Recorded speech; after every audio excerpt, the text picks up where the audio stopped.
નમસ્કાર, સમાચારોમાં હું છું આપની સાથે હિરલ મહેતા। વાત ગાંધીનગરની કરવી છે કે જ્યાં કપાસની આયાત ડ્યુટી મુદ્દે કિસાન સંઘનો આક્રોશ જોવા મળી રહ્યો છે।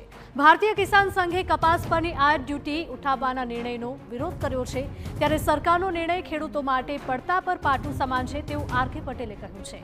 આયાત ડ્યુટી હટાવવાથી ખેડૂતોને ભારે નુકસાન થઈ શકે છે તેવું કિસાન સંઘનું કહેવું છે। 3 વર્ષ પહેલા નિકાસ કરતા ભારત હવે આયાત કરતા બન્યું છે।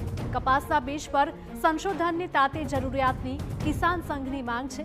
ટેરિફ યુદ્ધમાં ખેડૂતો સરકાર સાથે છે, પરંતુ એક તરફી નિર્ણય ન ચાલે।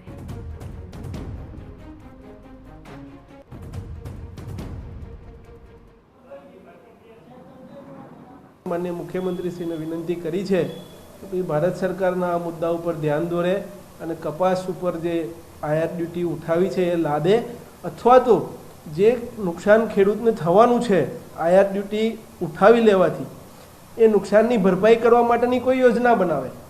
दाखला तरीके के भाई MSP थी जे कपास खरीदवानो छे ए आपणे 25% कपास खरीदीए छीए तो 100% सरकार लई ले MSP थी, अथवा एनी अंदर कई बोनस आपी अने कपासना भाव आपणे केवी रीते पकड़ी राखी सकीए ए दिशा तरफ विचारवुं जोईए।